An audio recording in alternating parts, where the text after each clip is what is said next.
gara, eta hemen etorri gara zuei bertzipuin bat aurkezteko. Edo ikusten duzuen moduan, Zirenatxo polit bat eta printzeren bat dago. Asmatu baduzu ezen da ipuin hau? Zirenetaren hau. Bai, oso ondo. Orain bertzipuinetan aurkeztuko dizuegu. Espero dugu zuen gustuko izatea. Erne ba. Zirenatxo txikia gari erizenez, itxasoaren azpian jaio zena berez, adoan baten laguna egin zena llebez, Landeuen konfiantza, ai, hartu zuen babes. Ariel pozik bizi, bere lagunekin, itxasoan jolasten, bere maskorrekin. Orkesta bat eginez, denok elkarrekin, egun guztia pasa, ai, zorionarekin. Itxasontzi handia ondoratu egin zen, eta Zirenatxoa hasi zen laguntzen. Printze oso ederra ikusi egin zuen, eta bere artean, ai, azkar maite nintzen. Igeri azkarrean Ursularen gana, eta kontatu zion neska bere plana. Hankak nahi zituela gorputzatan barna, Ursula baietz esan, ai, onartu zana. Ahotsa hartu zion bianken trukean, eta Zirenatxoa mutu bat batean. Neskailoan zen eskarerik edatzean, eta printzea aurkitu, ai, zuen azkenean. Printzea eta Ariel ezkondu egin ziren, eta Zirenatxoa ahotsa hartu zuen. Abesten eta dantzak biak disfrutatzen, eta gazteluan pozik, ai, batera bizitzen. Mailako hirugarren taldekoak gara, eta azken boladanetan bertsoipuin batzuk prestatu ditugu, eta zuei aurkeztea erabaki dugu. Ipuin honetan hiru zerri agertzen dira, eta pertsonai maltzur bat eta beldurgarria. Badakizu zein da? Otsoa! Eta nola erretetzen da ipuina? Txerrikunea! Oso ondo, hasiko gara. Baziren hiru txerri, haien amarekin, ama agurtu eta etxetik alde egin. Goki-doki eta porki, zeukaten izena, bakoitzak etxe bana, basoan barrena. Gorki alferra zenez, lastozko etxea, 5 minututan egin, hobeio lastea.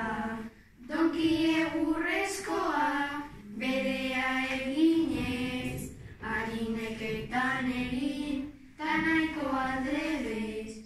Otsoare aldetik, alde luze egina, bera ezen alferra, zuen alegina. Otsoa etorri zen, txerriak atxera, txerrikume bakoitza, korrika etxera. Otsoa hurbildu zen, lastozko etxera, otsoa gutxe ginez, bota zuen bera. Etxetik aterata, iez egiteko, donkiren gana joan, bertan babesteko. Otsoa oso azkar, bertan agertu zen, egurrezko etxea, bota egin zuen. Biak hurbildu ziren, Adreiluzko etxera, bestean aiarekin, bertan babestera. Otso beldurgarria, putza-putze eginez, morea jarri egin zen, baina zuen lortzen. Ide bat eduki zuen, sartuz tximiniatik, txerriak zua piztu, ipurdia errerik. Tximiniatik gora, oiu eta salto, hiru txerrikumeak, pozik betirako. Guk aukeratu dugun ipuina Maria Raskin du izena. Ezagutzen duzuen Maria Raskin? Ipuina? Espero dugu bertsotan asko zoria gustatzen. Bazen behin neskato bat familian bizi zen, bere ama ordea beti oraintzen. Haren aizpa ordek karifarre egiten, Mari Errauskin beti etxea garbitzen. Mari Errauskin beti etxea garbitzen. Etxea kantolatu zuen atxarri bat, herriko guztientzat tarteko denentzat. Gure Mari Errauskin etxeak entzutena, negabez utzi zuten orkistera bat. Negabez utzi zuten orkistera bat. Bere maitagarria bertan agertu zen, kalabaza txiki bat karroza bihurtzen. Haren soineko zarra egante baten, soineko eder horrekin dantzaldira joaten. Soineko eder horrekin dantzaldira joaten. Mari Errauskin joan zen bozik dantzaldira, eta jende guztia berari begira. Eskatoen artean basuen biztira, bera printzearekin dantzan dira bira. Bera printzearekin dantzan dira bira. Neskatoak kanpainak entzuten hasi zen, amabiak zirela abisatzen zuten. Orduan bera dantzatik alde egin zuen, kristalezko zapata eskaileran galtzen. Kristalezko zapata eskaileran galtzen. Itxa zapatarekin joan zen herritik, inori ezin sartu herri etziturik.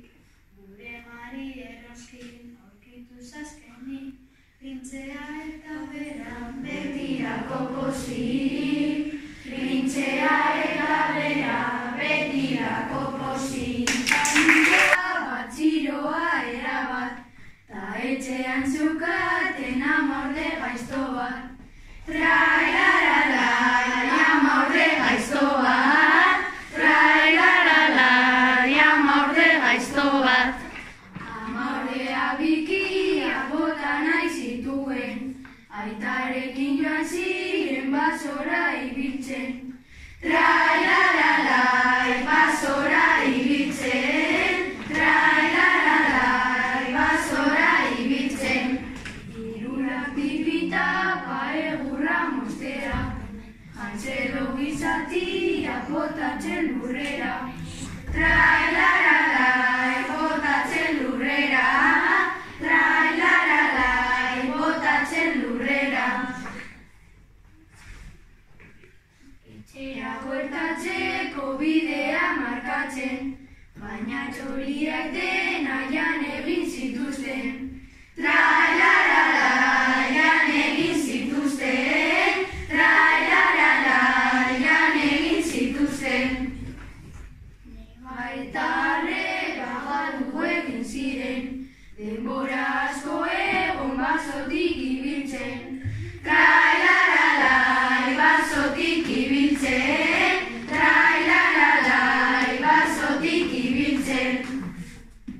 Nekatuta egon da biak batera etxan, azkar egin da zuhaitzen artean. Trailaralai, zuhaitzen artean. Trailaralai, zuhaitzen artean. Deskantzatuta gero ibiltzen basotik, etxetxo bat aurkitu gozokiz beterik.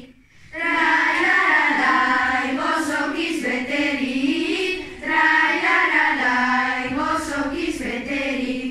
Bi anaiak joan ziren guztia jateko, zorginak esan ziren etxean sartzeko. Trailaralai, etxean sartzeko. Trailaralai, etxean sartzeko. Zorgina jantzelu txika jorran itxita, ta Gretel koitzaduan eskame jarrita. Trailaralai, neskame jarrita. Trailaralai, neskame jarrita. Txeli baten moduan umea loditzen, bitartean zorgina labea prestatzen. Trailaralai,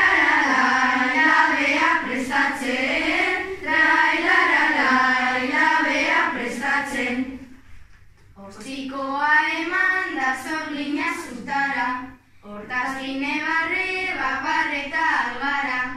Trailaralai barreta algara, trailaralai barreta algara.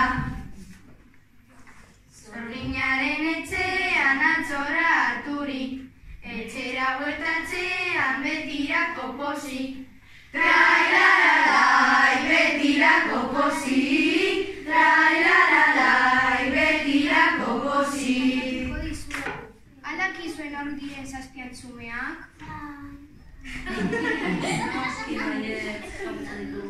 Bai, egon eta jarri.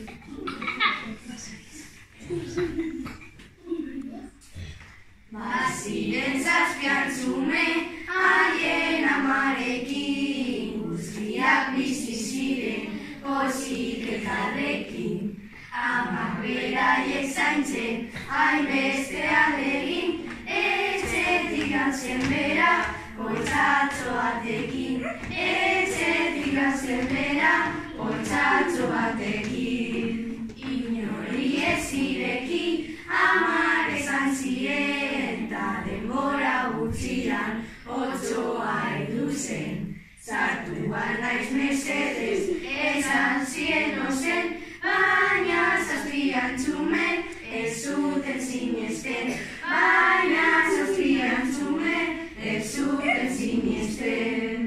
Sartu ezazu banka oinak ikusteko, baina agertu egin bezbetza kompleto. Irina bota zuen hanka zuritzeko, berriro bueltatu zen etxea sartzeko. Berriro bueltatu zen etxea sartzeko. Otsoak esan zuen zabaldu atea, haien amak ez zuen ahotzen gabea. Arautzan jantadero zelako aldea, horrela bere ahotsa zen asko sobera. Horrela bere ahotsa zen asko sobera. Horrela zazpiantzume sinistu egin zuten, otso maltzur-maltzura etxean sartu zen.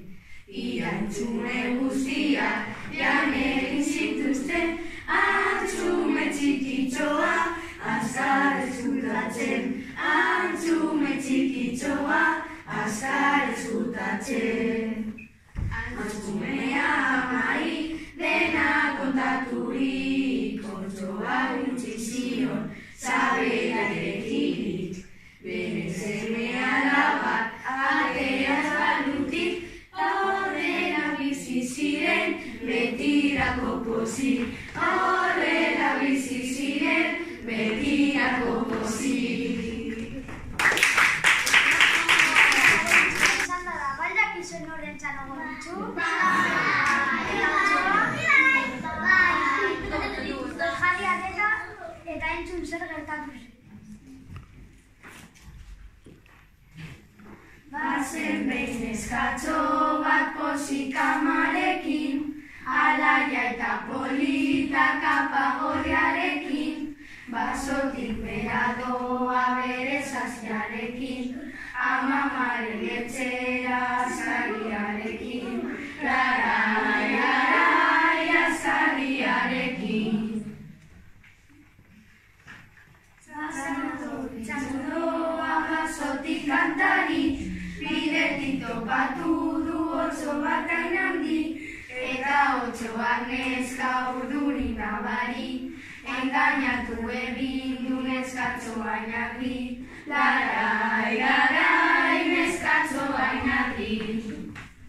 Otsoak etxertxora lehena heldu zen, ailegatu zenean amona jan zuen, harina izan eta azkar mozorratzen, tripa handiarekin horrerantza zuzen. Larai, larai, horrerantza zuzen. Zano gorritzu heldu txizoparia, amona entzen zuen bere kompainia, aldetu egin zion zer berri handia, belarria, ta gero esan zion ase belarria, larai, larai, ase belarria. Berak erantzun zion hobeto ikusteko, ta belarri handiak ondo entzuteko, neskak flipatu da hoa tarteko, otsoak esan zion hobeto jateko, larai, larai, hobeto jateko.